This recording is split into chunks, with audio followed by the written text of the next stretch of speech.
नमस्कार, मैं कुंदन आप सभी को स्वागत करता हूं मेरे इस कुंकू पैक चैनल पे। आज मैं आपको एक ऐसा हादसा बताने वाला हूं जिसे सुनकर आप सभी की रूह कांप जाएगी। ये एक ट्रेन हादसा हुआ था लोटा पहाड़ में, जो कि काफ़ी लोगों को इसकी जानकारी नहीं होगी और शायद कुछ लोगों को पता होगा। यह एक्सीडेंट पुणे से यानी मुंबई से जो है हावड़ा की ओर जाने वाली गीतांजलि एक्सप्रेस पे हुआ था, जो कि पुणे से हावड़ा की ओर जा रही थी और लोटा पहाड़ स्टेशन में यह हादसा हुआ था। यह एक्सीडेंट में इतने लोग मरे थे कि सभी का रिपोर्ट देना मुश्किल है। उस समय जो रिजर्वेशन हुआ था उसी के हिसाब से एक एस्टिमेट दिया गया कि 27 लोग मरे थे, पर देखा जाए तो 27 लोग नहीं, काफ़ी लोग उसमें मरे थे। जहाँ तक अनुमान है 50 या 100 या अधिक भी हो सकते हैं। यह जो हादसा हुआ था बहुत ही क्रूरता की तरह जो है लोगों की मौत हुई थी। वहाँ पे जो लोगों ने यह मंजर फेस किया या जिन्होंने भी यह घटना देखा, शायद वो ज़िंदगी भर इस घटना को कभी भुला नहीं पाएंगे। और अगर आप लोग रहते तो शायद आप लोग का दिल दहल जाता। यह घटना मैं तो देख नहीं पाया था क्योंकि उस समय मैं राउरकेला बंडा मुंडा में था और मेरे अंकल जो थे वो गांव लोटा पहाड़ में थे। उसी वक्त जो है हादसा हुआ था। मेरा अंकल का एक आदत था, वह हर मॉर्निंग सुबह को जो है 4 से 4:30 बजे के बीच या उससे पहले भी कभी कभी उठ जाते हैं और फ्रेश होने के लिए वह जो है खेत की तरफ निकल जाते हैं। गांव में क्या है कि बाथरूम नहीं होता, उसी की वजह से सभी लोग जो हैं वहाँ पे पानी पकड़कर खेतों की तरफ फ्रेश होने के लिए निकल जाते हैं। तभी वह जैसे ही खेतों की तरफ जा रहे थे तो देखे पटरियों तरफ जैसे ध्यान गया तो गाड़ी खड़ी है और वह गाड़ी जल रही है। वे दौड़े दौड़े उस ट्रेन के सामने गए। वहाँ से ज़्यादा दूर नहीं था, लगभग जो है आधा किलोमीटर, हाफ 1 किलोमीटर जो है दूरी पे वह ट्रेन खड़ी होगी।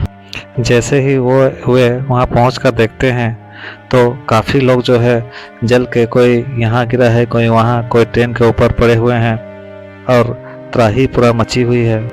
कुछ पानी मांग रहे हैं, कुछ तड़प रहे हैं और कुछ लोग पूरी तरह वहाँ पे मर चुके हैं। मेरे अंकल जो पानी पकड़ के गए थे, लोग वह पानी को पीने के लिए मांग रहे थे। मंजर ऐसा था कि पीने के लिए वहाँ पानी तक नहीं, क्योंकि गांव लगभग हाफ 1 किलोमीटर जो है दूरी पे जो है ट्रेन खड़ी थी।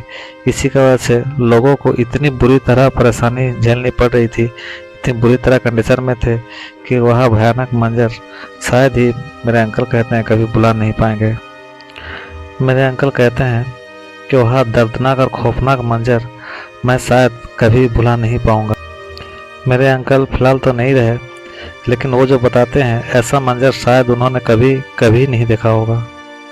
लोग कहते हैं वह जो जला हुआ ट्रेन सीकेपी में कुछ सालों तक पड़ा हुआ था, यार्ड में जो रखा हुआ था, तो उसके सामने लोग जाने पर वहाँ अजीबोगरीब आवाज़ आती थी। ऐसा लगता था कि कोई चिल्ला रहे हैं, कोई बुला रहे हैं, बचाओ बचाओ कहकर बोल रहे हैं।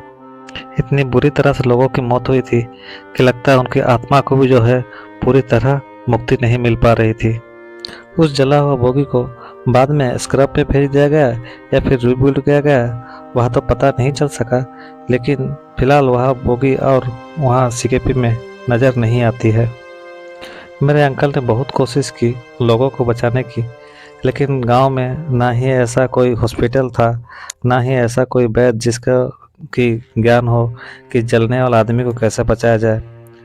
वह बस नम भरी आंखों से लोगों को देखते रहे और जितना हो सके उनका सहायता करने की कोशिश की। कुछ लोग आए, लूटे, कुछ लोग जो है इन मजबूरियों का फ़ायदा उठाए। मेरे अंकल जितने कोशिश किए कि लोगों को जितनी सुविधा हो सके मुहैया करने की कोशिश की। जो भी पानी हुआ जो है फ्रेश होने के लिए लेके गए थे, उन पानी को जितने हो सके लोगों को पिलाई। मेरे अंकल ने जितना हो सके कोशिश की और कहते हैं कि फ्यूचर में कभी ऐसा दोबारा घटना ना हो। यह हादसा 2:51 सुबह को 26 अक्टूबर 1994 में हुआ था। यह हादसा जो है गीतांजलि एक्सप्रेस के S5 कोच में लगी थी। यह हादसा होने का मेन कारण यह बताया जाता है कि केरोसिन का चूल्हा यानी कि स्टोव जो होता है, कोई चाय वाला लेके सफ़र कर रहा था और सुबह शायद चाय गर्म करने समय कुछ ऐसा हादसा या कुछ ऐसा मिस्टेक हुआ जिसके वजह से यह आग जो है पूरे बोगी में लग गई, पूरे डब्बे में फैल गई और वह स्टोव या चूल्हा जलाने की वजह से जो है पूरे कोच में यह आग फैल गई। अब देखते ही देखते यह पूरे जितने कोच में जो है S5 में पूरा आग का चपेट जो है धीरे धीरे अब देखते ही देखते पूरा बोगी जो है यह आग फैल गया। और क्योंकि चलती ट्रेन थी तो हवा भी उनका साथ दिया आग का और बुरी तरह फैलता गया और पीछे जो है वह आग धीरे धीरे लगता गया। पूरे जो कोच में है पीछे का कोच को भी जो है वह आग लपेटता गया। रात का वक्त था, ट्रेन भी लगभग जो 80 से 100 की रफ्तार में चल रही थी, जिसकी वजह से आग को भी फैलने थोड़ा भी समय नहीं लगा। इसमें जो रात का समय था इसीलिए काफ़ी यात्री बेखबर पूरे सोए हुए थे अपने कोच पे। रात का वक्त था इसीलिए काफ़ी लोगों को पता भी नहीं चला और सोए सोए ही काफ़ी लोग जो है जल के मर गए। जो जिन्हें होश आया वे इधर उधर अफरा तफरी में दौड़ा दौड़ी कर कुछ लोग ट्रेन से कूद गए, कुछ लोग ट्रेन में ही चलते रहे। और रहा सवाल चेन पुलिंग करने की, तो गाड़ी का जलने की वजह से हॉर्स पाइप पूरी तरह जल जाने की वजह से गाड़ी का जो है चेन पुलिंग भी नाकाम हो चुका था और ट्रेन पूरी रफ्तार में पटरी पे दौड़ रही थी। ये तो अच्छा हुआ रात का वक्त था, तो दूसरा एक ट्रेन जो है बगल से गुजर रही थी, तो उसने जैसे ही देखा वहाँ का जो गार्ड और ड्राइवर ने सिग्नल एक्सचेंज करने वक्त ट्रेन में बुरी तरह से आग लगी हुई है, तो दूसरे ट्रेन का जो गार्ड है वह तुरंत ही अपने वॉकी टॉकी से जो है लोटा पहाड़ स्टेशन को खबर किया और लोटा पहाड़ स्टेशन जो है तुरंत ही अपने नज़दीकी स्टेशन CKP चक्रधरपुर को जो है इत्तला किया, जहां से ट्रैक्शन जो है क्लियर कर दिया गया। और जैसे ट्रैक्शन यानी कि पावर क्लियर करने की वजह से जो है गाड़ी जो है गीतांजलि एक्सप्रेस तुरंत वहीं पे जो है खड़ी हो गई, क्योंकि ऊंची से जो है पावर सप्लाई वह इंजन को दे नहीं पाया, जिसका वजह से ट्रेन आगे और नहीं चल पाई। लेकिन तब तक जो है काफ़ी देर हो चुका था, काफ़ी लोग जो है जल के मर चुके थे और जो कुछ बचे थे वह अफरा तफरी में बचने के चक्कर में कुछ कूद गए, कुछ लोग ट्रेन में ही पड़े हुए थे, कुछ लोग जल रहे थे और कुछ लोग जो है बचे कुछ लोग जो है पीछे की ओर और जा रहे थे। लेकिन जिन्होंने भी यह मंजर फेस किया वो जिंदगी भर जो है मरते दम तक यह भुला नहीं पाएंगे। यह तो अच्छा हुआ कि पावर सप्लाई कटने के बाद जो है ट्रेन रुक गई, जिससे कि काफ़ी जो बचे कुछ लोग हैं वह ट्रेन से कूद गए, कुछ लोग उतर गए। मगर जो भी यह मंजर देखे वो वह कांप गए, थरथरा गए। मेरे अंकल गाड़ी खड़ा होने के आधे घंटे के बाद पहुंचे, लेकिन जो भी हो सके उन्होंने जितना हो सके अपने तरफ से हेल्प किया लोगों को बचाने की, और जितना हो सके उनको जो है ट्रीटमेंट देने की कोशिश की। अपने तरफ से जो बन पड़ा उन्होंने किया, क्योंकि 1994 में मोबाइल का किसी तरह कोई प्रचलन नहीं था, जिसके वजह से उन्हें किसी भी तरह का हेल्प जो है देने में भी बड़ी असुविधा हो रही थी, किसी को कॉन्टेक्ट करने में भी असुविधा हो रही थी। और जितना हो सके उन्होंने अपने ही जो है दम पे जितना हेल्प करने का कोशिश किया। और हेल्प आने का बात है तो चक्रधरपुर से लोटा पहाड़ तक जो है लगभग 8 किलोमीटर पड़ता है, तो वहाँ से जो सुविधा आते आते भी लगभग 1-1.5 घंटा हो गया।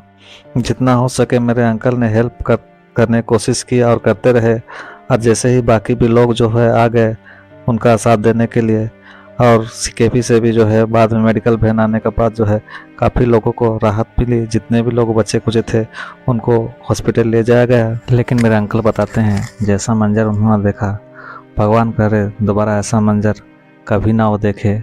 और जो भी उस ट्रेन में थे जिन्होंने यह मंजर को फेस किया है, वह कहते हैं कि ज़िंदगी का सबसे डरावना और ख़तरनाक जो है हादसा दोबारा शायद इस तरह का वो कभी नहीं देख पाएंगे, ना ही वो इस तरह का हादसा दोबारा देखना चाहेंगे।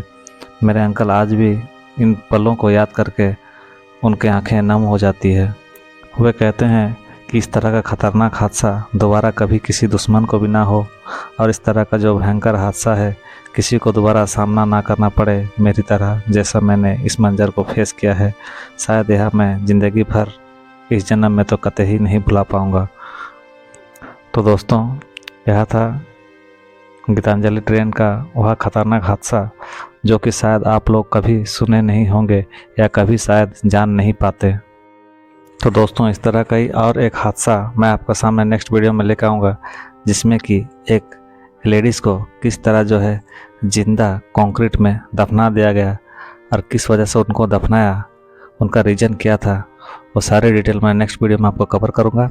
तो उसके लिए प्लीज़ मेरे इस चैनल को लाइक कर दीजिए, सब्सक्राइब कर दीजिए, नोटिफिकेशन बेल को दबा दीजिए, ताकि इस तरह का वीडियो जब भी मैं लाऊं तो आप तक यह नोटिफिकेशन पहला पहुंच सके। आप सभी को वीडियो देखने के लिए तहे दिल से धन्यवाद।